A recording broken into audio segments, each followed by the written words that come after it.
Hello बच्चों, अब इस वीडियो में हम पढ़ेंगे प्रश्नावली 1.6। तो 1.6 पढ़ने से पहले हम उसके कुछ फार्मूलों के बारे में जान लेते हैं ताकि आपसे जो 1.6 है वो बड़ी आसानी से बनने लगे। तो चलो, तो पहला फार्मूला हमारा ये है कि जब आधार बराबर हो तो घात आपस में गुणा हो जाते हैं, यम इंटू एन। अगर इस तरह है इतना हो जाएगा, ये प्लस में हो जाएगा, ठीक है। ये कर ये दोनों गुणे में है तो x की power x m plus n हो जाएगा। अगर ये दोनों बट्टे में है x की पावर m बट्टे x की पावर n, तो यहाँ हो जाएगा x की पावर m माइनस n।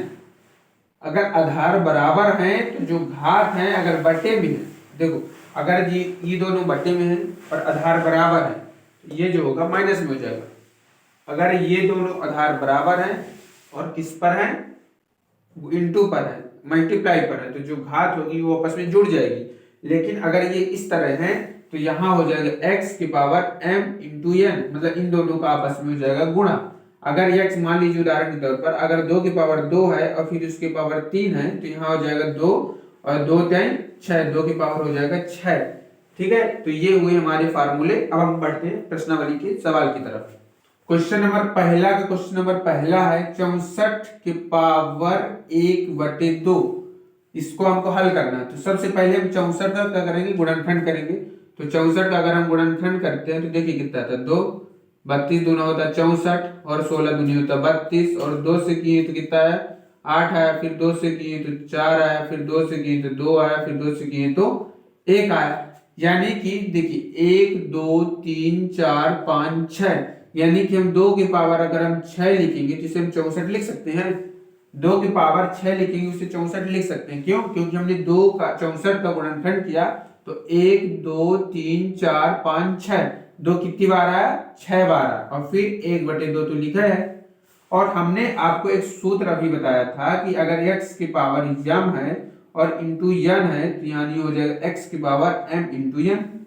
मतलब कि ये हुआ कि अगर 2 की पावर 6 है तो जो 6 है वो गुणा हो जाएगा 1/2 के साथ। तो यहाँ देखिए x का मान कितना है, x का मान यहाँ 2 समझ लीजिए, m का मान यहाँ से 6 समझ लीजिए और n का मान यहाँ से 1/2 समझ लीजिए। इन दोनों का आपस में हो जाएगा गुणा, तो 2 से 6 काटेंगे तो आएगा 3, यानी कि 2 की पावर हो गया 3। तो 2 का 3 बार गुणा करेंगे तो 2 दूनी 4, 4 दूनी 8, तो ये हो गया 8 हमारा आंसर। अब हमारा क्वेश्चन नंबर दूसरा है 32 की पावर 1/5। ठीक है, इसको हल करने के लिए आपको क्या करना है, पहले 32 का गुणनखंड करना है। तो 32 का गुणनखंड करेंगे तो कितना आएगा, 2 से 16 आ गया, फिर 2 से काटे तो 8 आ गया, 2 से काटे तो 4 आ गया, 2 से काटे तो 2 आया, फिर 2 से काटे तो 1 आया। तो यानी 2 कितनी बार आया, 5 बार आया, 1 2 3 4 5, तो 2 कितनी बार आया, 5 बार आया, और फिर 1/5 तो लिखा है। और ये देखिए हमने सूत्र पढ़ा था x की पावर m इंटू एन बराबर होता है x m इंटू एन। तो मतलब ये हुआ कि 2 की पावर 5 गुणे 1/5, तो 5 से 5 हमारे कट गए, तो 2 की पावर आया 1, यानी कि इसका आंसर हुआ 2। अब क्वेश्चन नंबर तीसरा की बारी है कि 125 की पावर 1/3। तो 125 की पावर 1/3 करना है आपको, तो 125 का 3 बार गुणनखंड करेंगे। तो 125 का 3 बार गुणनखंड किए तो यहाँ आया 25 और यहाँ से 5 से किए तो आया 5, 5 एक कम हुआ 5, यानी 5 को आप कितनी बार लिख सकते हैं, तो 5 को आप 3 बार लिख सकते हैं, यानी 1 2 3 और 1/3 की पावर है ही। तो एक सूत्र हुआ हमारा x की पावर m इंटू एन बराबर हुआ x m इंटू एन। तो यहाँ से हम लिख सकते हैं कि 5 की पावर 3 गुणे 1/3, तो 3 से 3 कट गया, यानी कि 5 की पावर 1, यानी कि 5 इसका आंसर आ गया। अब हम क्वेश्चन नंबर दूसरा के ये क्वेश्चन करेंगे। जो 4 क्वेश्चन है, पहला दूसरा तीसरा और चौथा। तो पहला क्वेश्चन पढ़ेंगे। तो 9 की पावर 3/2 लिखा हुआ है। तो इसको पहले हम 9 का पहले गुणनखंड करेंगे। तो जब 9 का गुणनखंड करते हैं तो हम लिखते हैं 3 गुणे 3, यानी 9 को हम लिख सकते हैं 3 गुणे 3, यानी कि हम 9 को लिख सकते हैं 3 की पावर 2, और यहाँ 3/2 तो था ही, तो यहाँ से हम कितना लिखेंगे, तो 3 की पावर 2 गुणे 3/2, तो 2 से 2 कट गया, 3 की पावर हुआ 3, यानी 3 का 3 बार गुणा करेंगे, 1 2 3, तो कितना आया यहाँ 27 आया। ठीक है। तो इसमें सूत्र कौन सा लगा, x के पावर m यानी n हुआ, यानी x m इंटू n, ये हुआ हमारा सूत्र जो पिछले क्वेश्चन में हमने लगाया था। तो इस प्रकार हमारा ये क्वेश्चन का आंसर आ गया। अब हम क्वेश्चन नंबर दूसरा की अगर हम बात करें तो 32 के पावर 2/5 लिखा है।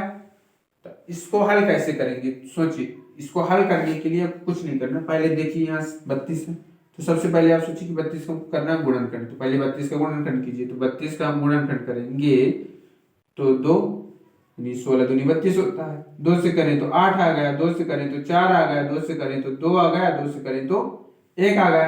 यानी हम 2 को कितनी बार लिख सकते हैं, 5 बार लिख सकते हैं। देखिए 1 2 3 4 5, यानी 2 को हम कितनी बार लिख सकते हैं, 5 बार लिख सकते हैं। और यहाँ हुआ 2 की पावर 5।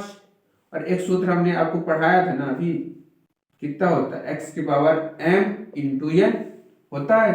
मतलब कि 2 की पावर 5 को लिख सकते हैं 5 यानी गुणे 2/5। तो 5 से 5 कट गया, यानी 2 की पावर आया 2, यानी 2 का 2 बार गुणा करेंगे तो 1 और 2 यानी कितना आ गया 4।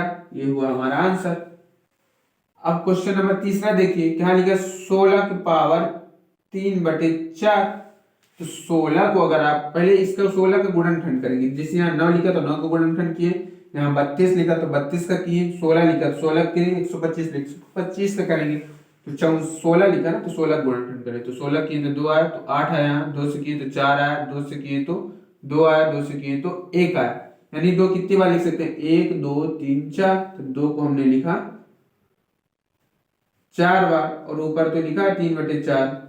तो यहां से कितना हो गया, 2 की पावर 4 गुणे 3/4। तो 4 से 4 कट गए, यानी 2 की पावर हुआ 3। तो यहाँ नहीं हुआ 1 2 3, 2 दूनी 4, 4 दूनी 8, 2 ये 8 है ना, गुणा करने पर ये 8 हो गया हमारा आंसर।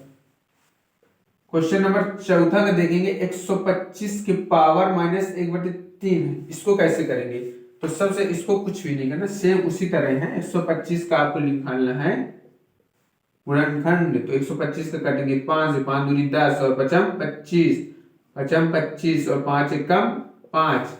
यानी तो आप 5 को 3 बार लिख सकती हैं कि नहीं लिख सकती, 5 को 3 बार लिख सकती, ठीक है। तो यहां से हुआ, तो एक सूत्र होता है ना, इसमें सूत्र ये तो आपसे रट गया होगा, बार बार कमेंट बॉक्स में बताइएगा। तो यहाँ हुआ 5 की पावर 3 गुणे -1/3। तो 3 से 3 कट गया, यानी 5 की पावर हुआ -1।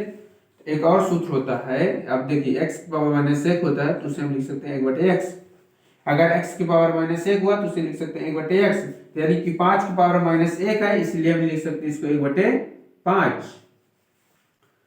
अब हम क्वेश्चन नंबर तीसरा के, इसमें भी 4 क्वेश्चन दिए हैं, पहला दूसरा तीसरा और चौथा। तो इसे भी हम बड़ी आसानी से हल कर लेंगे। ये भी आपके एग्जाम की दृष्टि से मोस्ट है, तो इस वीडियो को अवश्य देखिएगा। अगर क्वेश्चन कहीं भी समझ में नहीं आता है तो हमको कमेंट बॉक्स में बताइएगा, हम आपको अवश्य बताएंगे उसको।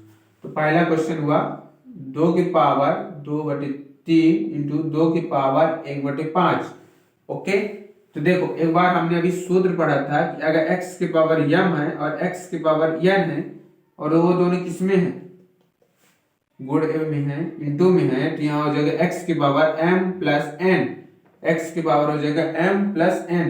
तो यानी देखो, तो यहाँ सूत्र हो जाएगा x का मान 2 हुआ तो 2 लिख दें, और m का मान यहाँ कितना हुआ 2/3 और प्लस लिखा ना, और n का मान हुआ 1/5। इस प्रकार हल हो जाएगा। तो हल करो 2 की पावर, यानी इसको हल करेंगे तो कितना आएगा, 5 3 15, 5 दूनी 10 और 2 3 एकम 3। तो यहाँ हुआ 2 की पावर 11/15। ये हुआ हमारा आंसर, 10 में 3 13 और बटे 15। तो ये हुआ हमारा आंसर। ओके, क्वेश्चन नंबर दूसरा की देखेंगे, 1/3 की पावर 3 लिखा है और यहाँ 7 है। ये क्वेश्चन नंबर दूसरा हुआ। इसके लिए अब क्या करेंगे, तो इसके लिए आप ये सूत्र पहले पढ़ें, x की पावर अगर m है और x की n है बराबर, यहाँ कितना हो जाए xm इंटू n। मतलब कि अगर इसके जैसे हमने पिछले क्वेश्चन में लगाया ना, बस वही सूत्र लगाना है इसमें, ठीक है। तो यानी ये जो 7 का गुणा 3 से हो जाएगा, तो यहाँ हो जाएगा 1/3 की पावर 3 गुणे 7। तो यहाँ हो जाएगा 1/3 की पावर 21। ओके, तो अब देखिए एक एक सूत्र हमने पढ़ा था ना कि अगर 1/x है तो उसका हम लिख सकते हैं x माइनस 1। तो यानी 1/, यहाँ 3 की पावर 21 है तो ऊपर कितना लिख सकते हैं, 3 की पावर माइनस 21 लिख सकते हैं। ये इस सूत्र के हिसाब से लिख सकते हैं कि नहीं लिख सकते। अगर 1/x है तो x की पावर माइनस 1 लिख सकते हैं। तो अगर 1/3 की पावर 21 है तो यहाँ लिख सकते हैं 1/3 की पावर 21 प्लस में है तो ऊपर जाएगा तो 3 की पावर माइनस 21 हो जाएगा इस सूत्र के हिसाब से। अगर 11 की पावर 1/2 है और यहाँ 11 की पावर 1/4 है तो इसको कैसे करोगे। तो एक सूत्र हमने बताया था, अगर x की पावर m है और x की पावर n है तो ऊपर जाएगा तो x की पावर m माइनस n हो जाएगा। मतलब देखिए यहाँ भी आधार समान है, यहाँ भी आधार समान है, मतलब यहाँ भी 11 है, यहाँ भी 11, यहाँ भी x है, यहाँ भी x है, बस यहाँ फर्क है m का मान n का मान फर्क है तो बस m का मान n घटा देंगे तो इसमें सूत्र हो जाएगा 11 की पावर 1/2 माइनस 1/4। यहाँ जो है 11 है यानी कि इन दोनों का लघुत्तम आ गया 4। अगर लघुत्तम लेते नहीं बनता तो आप इन दोनों गुणा कर सकते हैं, 4 दूनी हो गया 8, 4 एकम 4 और 2 में से ये 2, यहाँ से हुआ 11 की पावर 4 में से 2 गए 2, 2/8 1/4 यानी 11 की पावर 1/4 ये हुआ आंसर 2 यानी 1/4। 11 की पावर कितना होगा 1/4 हो गया। अब क्वेश्चन नंबर 4 की बात करें, 7 की पावर 1/2 लिखा है और 8 की पावर 1/2 लिखा। तो अब समस्या हो गई क्योंकि जो हमने आपको सूत्र बताया था तो वो ये बताया था कि जब आधार समान हो, लेकिन हमने ये थोड़ी बताया था कि जब घात समान हो। तो ये सूत्र बताया था ना कि जब आधार समान हो तो इन दोनों का आपस में प्लस हो जाएगा, लेकिन जब घात समान हो तो क्या होगा, तो कुछ नहीं होगा। तो इस अगर देखिए एक और कंडीशन हो जाए, अगर a के पावर m है, ठीक है, अगर a के पावर m है और b के पावर भी m है तो यहाँ हो जाएगा ab के पावर m हो जाएगा। मतलब अगर ये एक सूत्र नया निकला है इस सवाल के लिए, अगर a की पावर m है और b की पावर m है तो a b इन दोनों का आपस में हो जाएगा गुणा और ऊपर चढ़ जाएगी घात। तो यहाँ देखिए यहाँ a का मान है 7 और b का मान है 8, तो इन दोनों का गुणा हो जाएगा और ऊपर घात चढ़ जाएगी m की यानी 1/2 की। तो यहाँ हुआ 7 8 56 की पावर 1/2, ये हुआ हमारा आंसर। ओके, आई होप, हम आशा करते हैं कि ये वीडियो आपको अच्छा लगा हो। यदि अच्छा लगा हो तो वीडियो को लाइक कीजिएगा, चैनल पर नए हैं तो चैनल को सब्सक्राइब कीजिएगा। चलिए मिलते हैं नेक्स्ट वीडियो में, तब तक के लिए जय हिंद जय Bharat. Thanks for watching this video.